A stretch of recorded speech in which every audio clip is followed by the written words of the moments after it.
루아실도 할렐루야. 우리가 추운 겨울을 지날 때마다 야 빨리 봄이 왔으면 꽃놀이 가야지 이런 생각 가지고 추운 겨울날 봄을 이렇게 기다리고 있다가 봄이 되면 너무너무 좋아가지고 내가 올 봄에는 반드시 벚꽃놀이 가야지 생각했는데 그 생각만 하고 있는 중간에 오늘날 갑자기 보니까 여름이 되어버린 거 있죠. 너무 세상이 빠른 것 같은 느낌이 됩니다. 하루는 길지만 지나고 보면은 정말 빠른 세월이 지나간다고 합니다.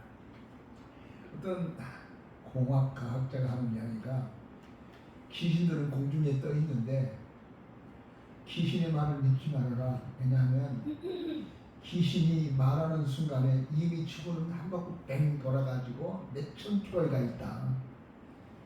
지구는 공중과 자전하는데 귀신이 저 공중에 떠 있는데 지구를 휙 돌아서 여기서 말했지만 몇 킬로쯤 가서 몇백 킬로에 가서 지구는 뺑 돌아가지고 거기에 가 있으니까 그 말 듣지 말아라 하는 이야기를 들었습니다.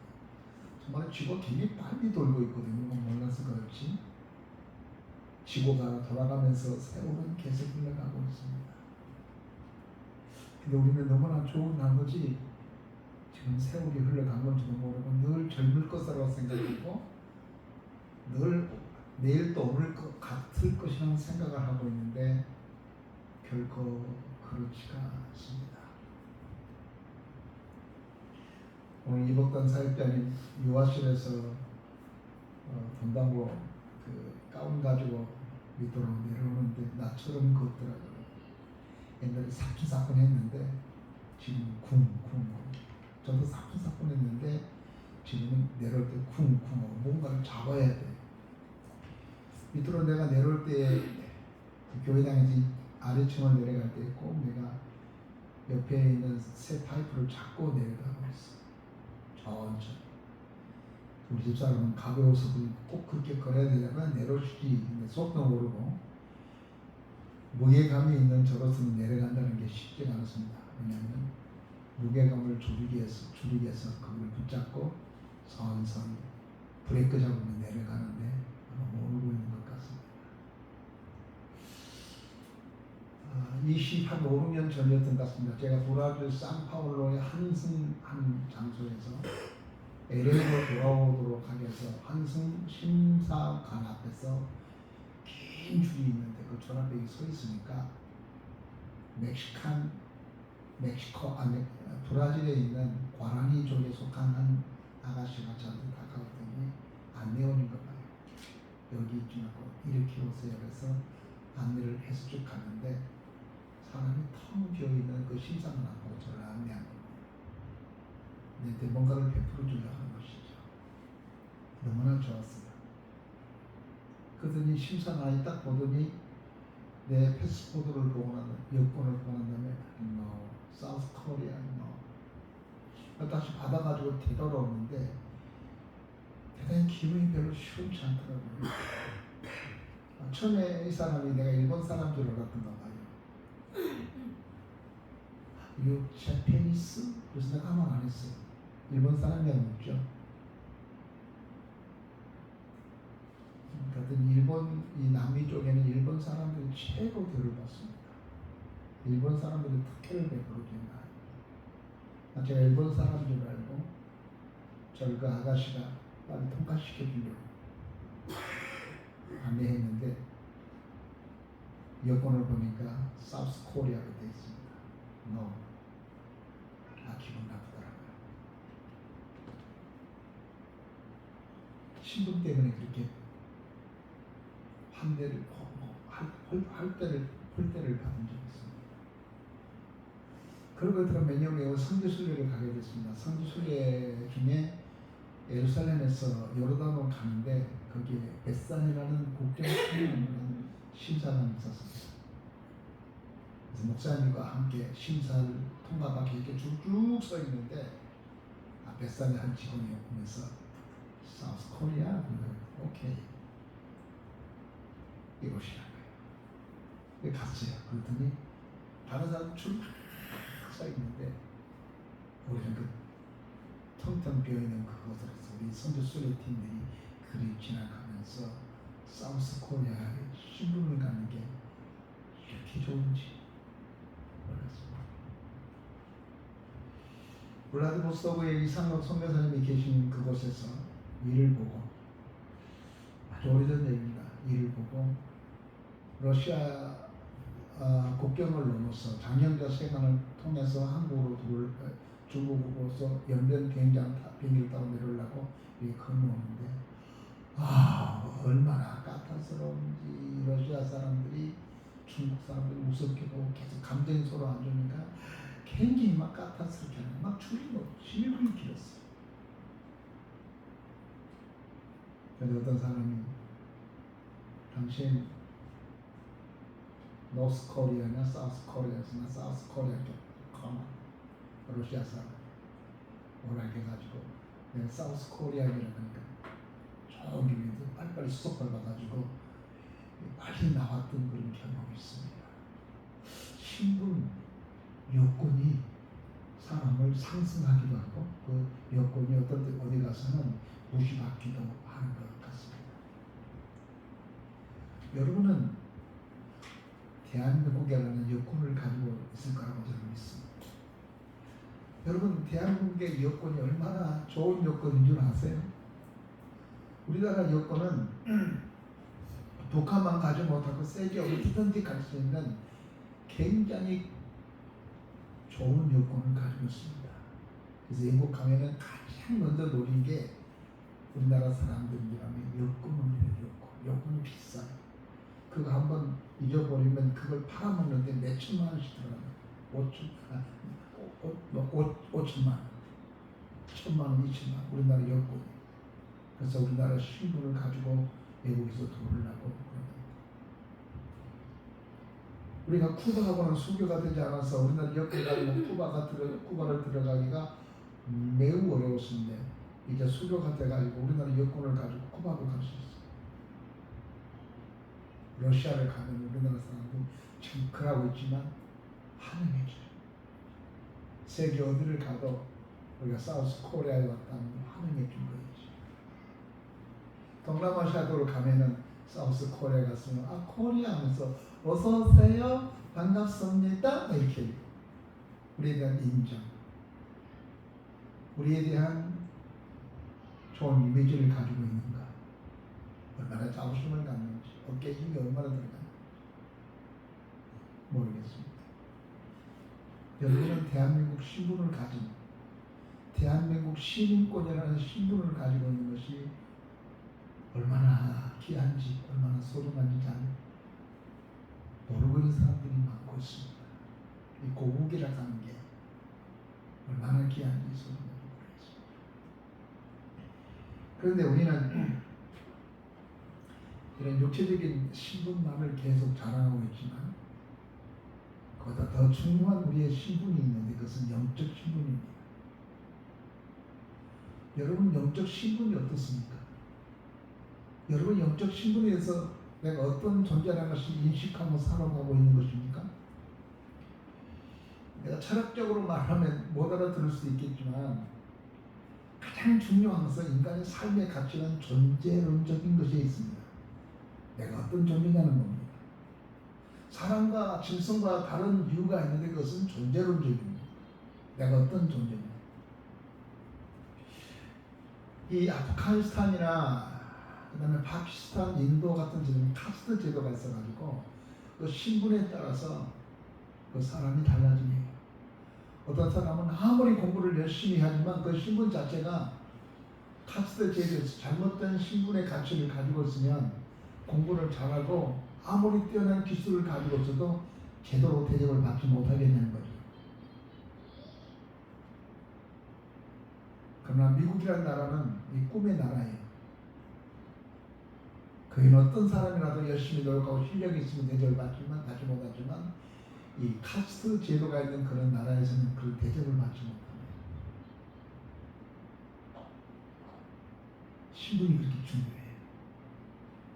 그런데 여러분, 영적인 세계도 신분이 매우 중요하고 매우 소중하다는 것을 여러분 기억해야 해요. 예수 믿는 사람들도 자꾸만 이 세속적인 신분에 대한 어깨에 힘을 주고 있지, 내가 영적인 사람으로서 영적인 존재로서 어떠한 신분을 가지고 세상을 살아가고 있는 것에 대해서는 자부심이 없습니다. 그런데요, 이 신분은 내가 노력해서 된 게 아닙니다. 신분이라는 것은 노력해서 얻은 게 아니에요.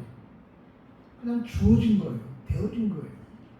나면서 보니까 카스트 제도에서 자기가 종의 계급의 신분으로 태어난 것입니다. 그래서 그렇게 되어진 거예요. 자기가 노력해서 된 게 아니에요.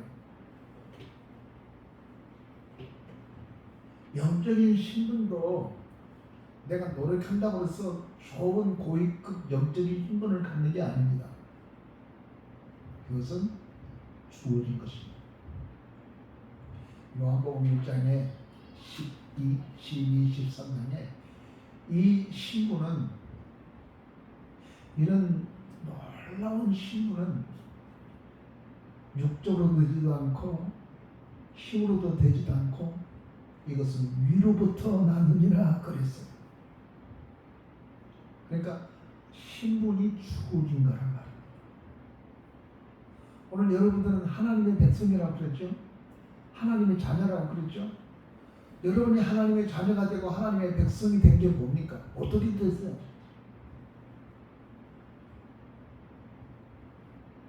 열심히 노력하니까 하나님 자녀가 되는가요?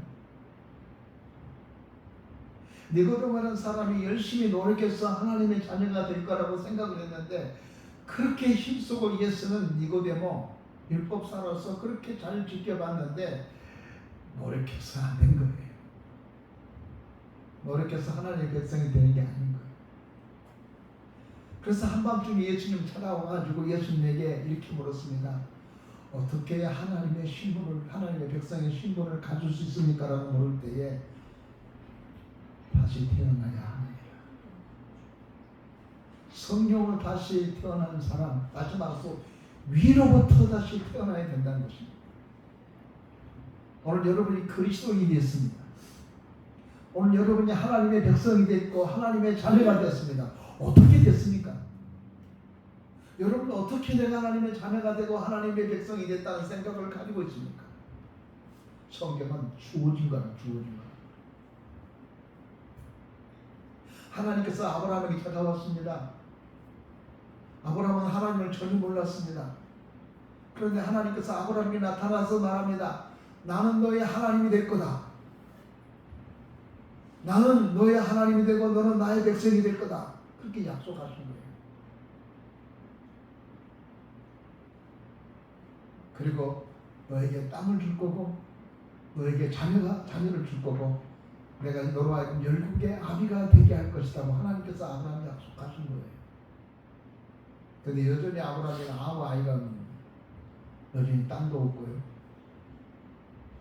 그리고 저 가나안 땅에 거하고 살았지만 이방인으로 가나안 땅에 거했습니다. 거기에는 본래 사람들이 거기에 존재했고 거기에는 다른 사람이 그 지역의 왕이 되어 있었습니다. 아브라함은 객에 불과했습니다. 근데 450년이 지난 후에 하나님께서 다시 아브라함을 생각하사 이스라엘 백성을 저 애굽 땅에서 가나안에서 가나안으로 인도하는 하나님의 역사를 우리에게 베풀어 주었습니다. 그런데 여러분, 하나님께서 이스라엘 백성을 내가 너에게 복을 주고 복을 주어서 너를 창대하겠다고 말씀을 하셨는데 금방 안 됐단 말이에요. 그래서 우리들의 고민이지요. 우리는 예수를 믿으면 모든 것이 만사오케라고 생각합니다. 그래서 늘 우리가 요구한 게 뭡니까? 만사. 모든 것들이 만사형통한 축복을 주옵소서. 이렇게 복을 이야기하고 있습니다. 여러분, 어떤 게 만사형통일까요? 여러분, 어떤 것이 만사형통의 축복이라고 생각합니까? 여러분이 생각하는 것대로 되는 것이 만사형통일까요? 아니면 좀 더 깊이 생각해서 하나님께서 원하신 대로 되어진 것이 만사형통일까요? 적어도 우리가 성숙한 믿음의 사람이라고 해서 내가 원하는 대로 되는 것을 만사형통이라고 말하지 않고 하나님께서 원하시는 대로 되는 것이 만사형통이라는 것을 이해할 줄 아는 우리 그리스도인이 됐으면 좋겠습니다. 저는 지난 주간에 토마토 교회 전도를 갔습니다. 근데 전도하고 사회를 맡은 윤인수 목사님이 토마토 교회 목사님인데 우리 교회에서 기도해 주십시오. 통성으로 기도하는데 뭐냐? 이 건물 6층인데 6층 상가 건물을 얻어서 거기서 교회 예배를 드리고 있는데 이게 임기가 다 됐다는 것입니다. 재계약을 해야 된다는 것입니다. 근데 지금까지 매달에 130만 원씩의 월세를 냈어요. 교회도 별로 많지도 않은데 늘 헌금해가지고 그 130만 원에는 120만 원 월세를 이렇게 내서 그냥 간당간당 했는데 다시 계약하는데 주인이 뭐라고 하냐면은 30만 원 올려달라. 150만 원. 교인들 맺지 않은 6층에 있는 조그마한 교회인데 월세를 내는데 150만 원 올려달라고. 교회를 꾸려가고 뭐하고 그러면 뭐 교회가 운영되기 어려워. 너무 힘들고 고민하고 있으니까 사모님이 목사님한테 그렇게 말했단 말이에요. 목사님, 좀 어려우면 집에서 예배 드리십시다. 그래서 꽤 위로를 받았다는 겁니다. 저는 후배 목사가 그렇게 고민하고 그렇게 힘들어하면서 기도해 주세요라고 말할 때 내가 기도를 이렇게 했습니다. 하나님, 이 교회를 하나님께서 피로 값주셨으니 교회인데 이 교회가 월세 30만 원 올려달라고 그러는데 그거 못 올려가지고 지금 방으로 갈 판인데 하나님 도대체 뭐가 계십니까? 좀 힘 좀 써주세요 하나님. 이렇게 내가 기도를 했습니다. 우리 답답하면 그렇게 기도했겠습니다. 근데 우리의 현실이 그렇다는 거예요. 하나님은 우리를 그리스도의 사람으로 속했다는 거예요. 그런데 현실 속에 우리에게 이런 문제가 생기게 되면 하나님이 계신 걸까? 하나님이 있기나 한 건가? 하나님이 계시면 내가 그렇게 기도하고 이 교회가 이렇게 힘들고 어렵도록 하나님께서 왜 방관하고 계실까? 이런 생각을 할 때가 많습니다. 그런데 이럴 때에 하나님께서 우리에게 요구한 것이 있었는데 그것은 말하면 믿음이죠. 그래도 하나님에 대한 믿음을 놓치지 말아라. 이것이 하나님께서 우리에게 요구하신 말씀이라고 생각할 수 있습니다. 하나님은 이스라엘 백성들에게 애굽에서 구원하신 다음에 시내산에 머물러 있는 이스라엘 백성들에게 하나님은 십계명을 줬습니다. 그러고 난 다음에 하나님께서 이렇게 말합니다. 너희는 나의 백성이요 나는 너의 하나님이다. 이 하나님이라는 말은 전능자다. 그 시대에 많은 신들이 있었습니다. 부족들마다 민족들마다 자기 신이 있는데 나는 그 신이 아니고 나는 여호와라고 하는 신이다. 나는 너의 하나님이다. 너의 삶의 전능자가 되어주겠다는 것. 그리고 너는 내 백성이다.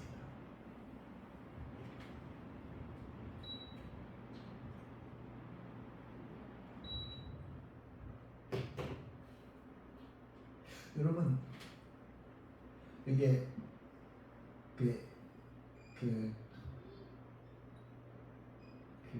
히브리 말로는 나는 너의 엘로힘 전능자. 내가 네 민족의 내가 너의 전능자가 되어주겠다. 이것이 하나님께서 이스라엘 백성들에게 했던 약속이고 그리스도인들에게 했던 약속입니다. 선민들에게 했던 약속입니다. 오늘 여러분에게 여러분이 하나님의 백성이라면 하나님의 신분을 가진 사람이라면 아브라함에게 했던 신분을 생각해야 돼요. 하나님은 나의 전능자. 한번 따라서 해봅시다. 자, 조용히 한번 따라서. 하나님은 내 인생의 전능자다. 아멘. 하나님은 내 인생의 전능자예요. 내 삶의 전능자예요. 나는 너의 전능자가 되어주겠다. 내가 원해서 그런 거 아니죠. 내 인생의 전능자가 되어주세요라고 했던 거 아니에요. 하나님께서 우리에게 찾아오셔서 내가 네 생에 너에게 내 인생의 전능자가 되어주겠다는 거죠. 그리고 너희는 내 백성이다. 우리가 어떤 신분이 그걸 기억해야 돼. 존재가 내가 어떤 존재인가를 여러분 정말로 감사하게 생각해야 돼. 우리가 쉬지 말고 기뻐하고 범사에 감사할 이유가 있는데 바로 우리의 존재론적인 것입니다. 우리가 하나님의 백성이라. 내가 뭘 잘해서 되는 게 아니에요. 하나님께서 나는 너의 전능자가 되고 너는 내 백성이 되리라. 어떤 사람이 이 설교를 하면 목사님 그것은 히브리 사람들에게 구약계에 있는 사람들에게 그렇게 말씀하지 않은 것이지 우리 이방 사람인데요. 좋습니다. 그럼 요한복음 1장 12절에 영접하는 자, 곧 그 이름을 믿는 사람에게는 하나님의 자녀가 되는 권세를 주셨습니다. 이건 유대인들에게 있던 말이기도 하지만 이것은 예수를 믿는 모든 사람들에게 지칭하는 사람들입니다. 그 말은 뭐냐면 하나님의 자녀가 되는 권세를 주셨습니다. 그런데 이것은 혈통으로 된 것도 아니고 육종으로 된 것이나 위로부터 된 거예요. 주어진 거예요. 그 찬송가 가운데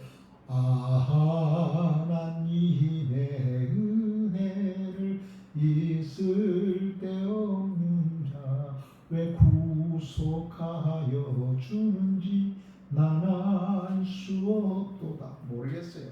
여러분이 잘났기 때문에 여러분 잘하기 때문에 하나님께서 여러분을 당신의 아들로 딸로 삼는 거 아니세요. 그건 모르겠어요. 난 알 수 없어요. 왜 나를 하나님의 백성으로 삼았는지 하나님의 아들로 삼았는지 하나님의 딸로 삼았는지 알 수 없어요. 그런데요, 진짜 결론적인 얘기를 드리겠습니다. 무슨 말이냐면 하나님의 백성으로 살아가는 그 사람들에게 이제는 어떻게 살아야 되냐 말입니다. 잘 들어보세요. 어떻게 살아야 구원받는 것이 아니라 구원받은 사람은 어떻게 살아야 되는가 그 말이에요. 어떤 사람은 거꾸로 생각을 한 사람이 있어요. 그렇게 믿어서 구원받겠어? 그건 인위적인 구원이죠. 내가 노력해서 구원이 이루어진다고 생각하면 그러면 은혜라는 게 있을 수가 없어요. 은혜라는 게 선물인데 은혜라는 게 주어진 거면 말이죠. 그래서 우리가 그렇게 믿어가지고 구원받을 수 있겠어? 내 자신 스스로도 이렇게 믿다면 천국 못 갈 것 같아 이런 생각하면 이 구원은 내가 뭘 어떻게 해야 구원받는다고 생각을 하고 있단 말이에요. 그런데 그렇지 않잖아요. 성경에서 그렇게 요구한 것이 아니라 영접하는 사람, 예수를 믿는 사람이란 말이죠. 사도행전에서도 우리가 어떻게 거룩해지냐? 믿음이 너를 깨끗게 해 있느니라고 말했단 말이에요. 우리가 예수를 믿을 때 우리가 깨끗해진 거예요. 근데 우리가 예수를 믿을 때에 하나님의 자녀가 됐고 우리가 믿을 때 하나님의 백성이 되게 만든 겁니다. 우리가 거룩하기 때문에 거룩한 삶을 살았기 때문에 하나님께서 우리를 거룩하게 만들고 우리가 경건한 사람 되었기 때문에 하나님께서 우리를 선택한 게 아니라는 것이죠. 스가랴서 3장 2절 이하의 말씀을 보게 되면 스가랴가 하나님의 보좌 앞에 서 있습니다. 내가 몇 번 이야기한 이야기. 스가랴 선자가 예언자가 환상을 보여줬는데 그 시대에 대제사장이었던 여호수아가 하나님 보좌 앞에 서 있는 걸 봅니다. 영적 환상감. 근데 마귀가 계속 조사하고 저 요수아가 뭐 했고 막 걔를 막 나열하는 거예요. 그랬더니 2절 보니까 이렇게 말합니다. 여호와께서 사탄에게 이르시되 사탄아 여호와가 너를 향하여 책망하노라. 예루살렘을 택한 여호와가 너를 책망하노라. 예루살렘은 하나님의 사람이죠. 예루살렘을 선택한 여호와가 너를 책망하노라. 책망 마귀는 계속 우리 죄를 이야기하고 있어요. 마귀는 여호수아의 막 죄를 막 지적해 줬어요. 하나님도 알아요. 여호수아가 더러운지. 그때 하나님께서 이렇게 말합니다. 죄는 본래 불에 탄 불 속에서 끄집어낸 불에 그을린 존재다. 이미 죽었던 존재다. 그러니까 그렇게 살았던 거다. 하나님께서 여호수아를 대리했죠.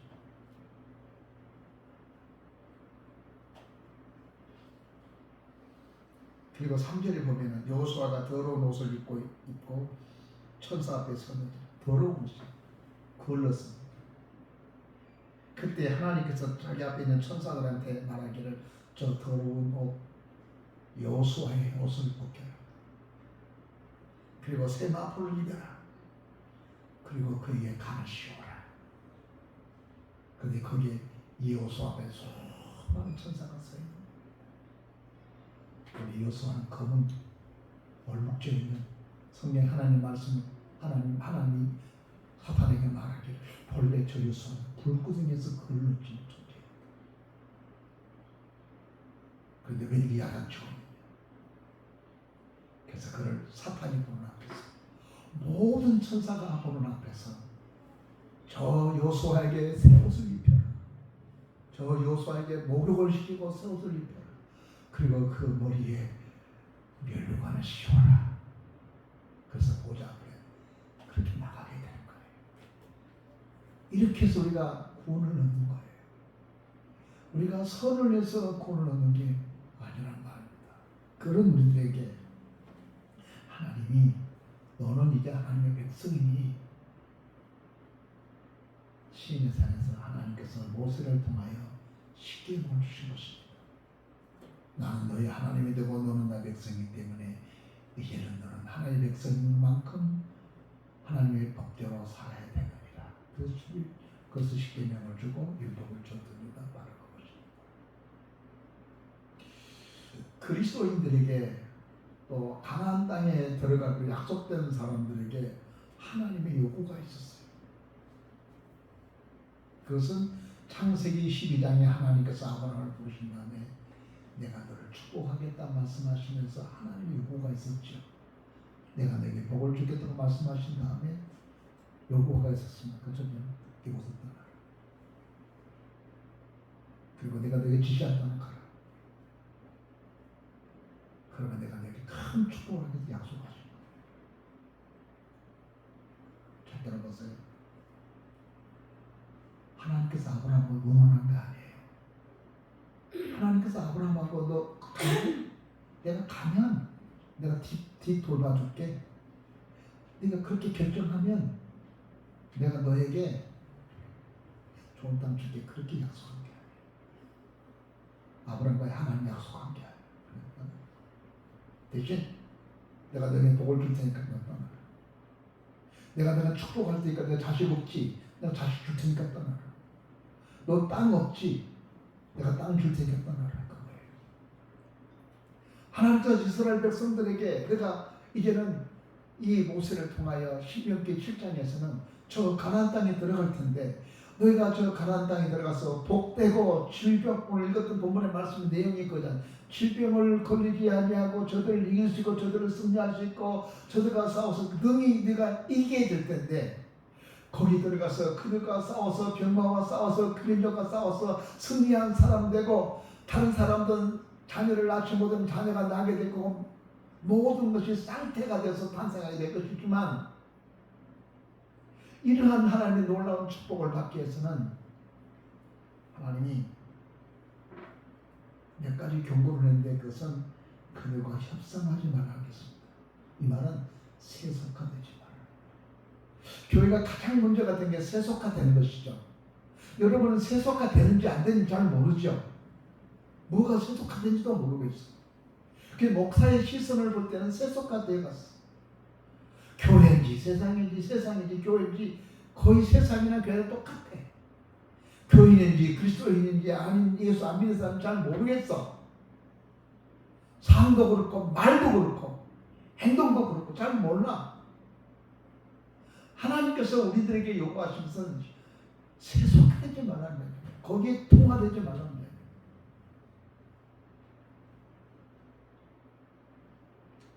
그래서 우리는 교회당에 나올 때는 교인 같은데 세상에 가면은 똑같아.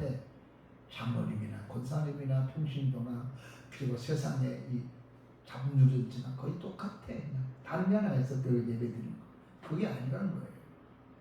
그래서 그들과 협상하지 말아라. 두 번째는 그들을 불쌍히 여기지도 말아라. 세속적인 궁율. 세속적인 궁율.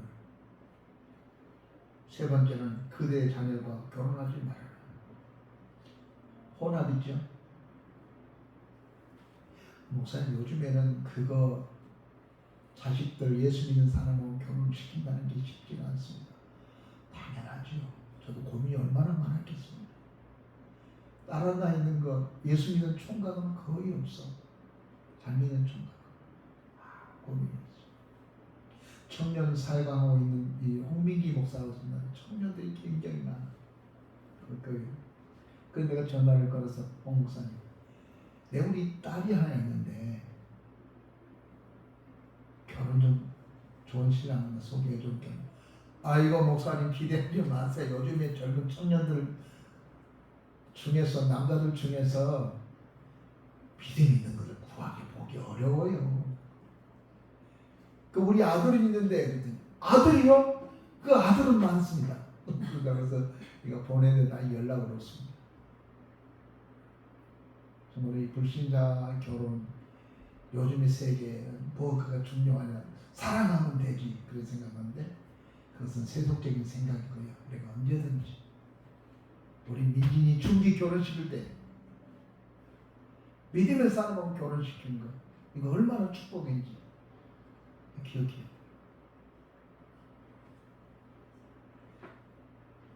그리고 우상을 부수고 섬기지 말라고 말했습니다. 이것을 하나님께서 가나안 땅에 들어간 이스라엘 백성들에게 하나님이 요구한 겁니다. 구원받은 백성들에게 하나님께서 요구한 것입니다.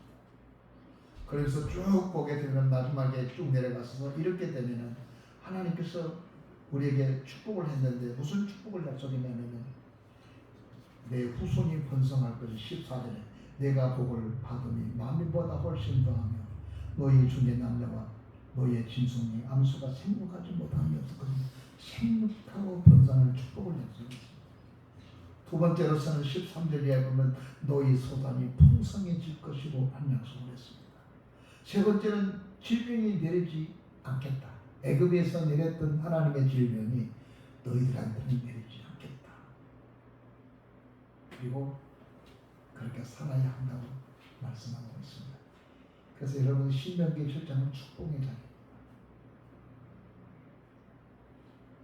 내가 천국 보내줄 테니까 그렇게 살아야 돼 그렇게 말하고 있지 않고 내가 하나님의 백성이기 때문에 너희가 하나님의 사람이기 때문에 복 받아야 되지 않겠느냐. 풍성한 삶을 살아야 되지 않겠느냐. 그것을 약속하시면서 대신에 너희는 이렇게 살아야 된다고 우리들에게 맹세서를 내준 거예요. 이것이 축복받는 비결이에요. 우리는 그냥 예수 믿으면 구원이라는 생각 가지고 있는데 하나님은 거기에서 멈추지 않았어요. 예수 믿어 구원받아서 멈춘 것이 아니라 예수 믿어서 구원받았다면 내가 이 땅에서 번성한 삶을 살아야 되지 않겠느냐. 그럼 번성한 삶을 살면 어떻게 해야 될 것인가. 그것은 오늘 이 맹세서를 내는 거예요. 이렇게 살아야 합니다. 여러분 이 말씀 왜 하나님께서 나는 축복을 안 해주냐고 이렇게 말하지 말고 고방 하나님의 사람으로서 내가 어떻게 살고 있는가, 내가 어떤 사람으로 살아가고 있는가, 내가 그리스도의 신분을 가지고 있는데 그리스도인답게 살고 있는 것을 잘 살펴보면서 그렇지 못한 부분을 수정하고 그러면서 하나씩 버려가며 잘라내가면서 그리스도를 닮아가는 하나님이 원하는 사람이 됨으로 말미암아 여러분이 받은 축복이 아브라함의 축복이 되고 야곱과 요셉과 다윗에게 이어지는 축복이 여러분이 이어지기를 주 이름으로 축복합니다. 기도하겠습니다. 전능하신 우리 아버지 하나님 감사합니다. 오늘도 하나님께서 우리를 사랑해 주셔서 우리가 주 앞에 나와 이처럼 머리 숙여 기도하며 주님을 찬송하고 소모하게 하시니 감사합니다. 하나님은 우리들에게 전능해 주셨습니다. 그리고 우리는 그분의 자녀가 됐음을 우리는 믿습니다. 그리고 우리가 하나님의 백성이니 이렇게 살아야 복을 받는 비결을 가르쳐 주었습니다. 주 이것을 한쪽 귀로 듣고 한쪽 귀로 흘러버린 자가 아니라 이 주신 말씀을 신명기 7장 축복의 비결을 가르쳐 주시면서 우리들에게 복된 삶을 살기를 원하셨던 주여, 이렇게 살아갈 수 있는 힘과 능력과 용기를 더하여 주옵소서. 예수님의 이름으로 축복하며 기도드리옵나이다. 찬송가 204장 찬송하겠습니다.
오늘도 하나님께서 우리를 사랑하여 주셔서 우리가 주님 앞에 나올 때에 빈손으로 나오지 않고 귀한 예물을 가지고 주님께 왔습니다. 우리 아버지의 나의 하나님께 이 예물을 드렸습니다. 드리는 손길들에게 하나님 축복해 주시옵소서. 많이 심은 자는 많이 거두고 적게 심은 자는 적게 거둔다는 말씀처럼 하나님께 많이 드림으로 말미암아 많이 걷는 우리 모든 교우들 되게 하여 주옵소서. 하나님 열 중에 하나를 드렸습니다. 금융이 왕이는 이런 시대에, 돈이 왕이 이런 시대에 하나님 앞에 내가 쓰지 않고 주 앞에 드렸사오니 이 드려진 물질이 가정가정들마다 또 드려진 이 11조에 축복하셔서 나가도 복을 받고 들어가도 복을 받고 떡반주 그릇까지도 복을 받게 하여 주옵소서. 예수님의 이름으로 기도드리옵나이다. 아멘.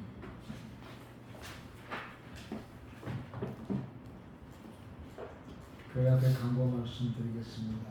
예배 후에 각기가 논리를 모이고요. 다음 주 예배 후에 전체 가족회의로 모이겠습니다. 6월달은 믿음 회복의 신앙의 달입니다. 금주 담임 목사는 선교 교회 참사를 예정이고요.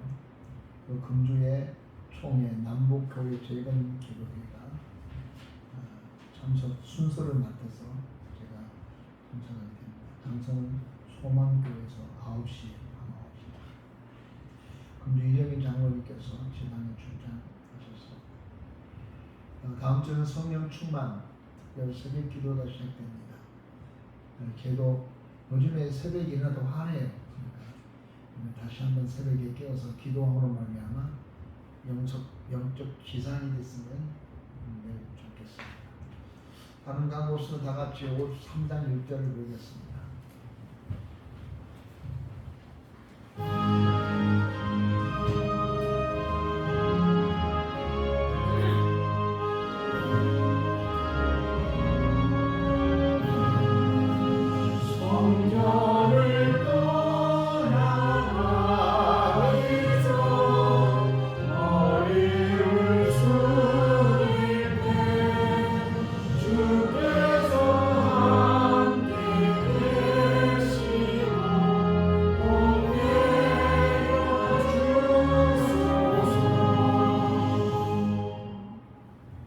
이제는 우리 주 예수 그리스도의 은혜와 우리 아버지 하나님의 무한하신 사랑과 성령님의 감동 감화되게 교통하시니 이제로부터 영원토록 함께 계실지어다. 아멘.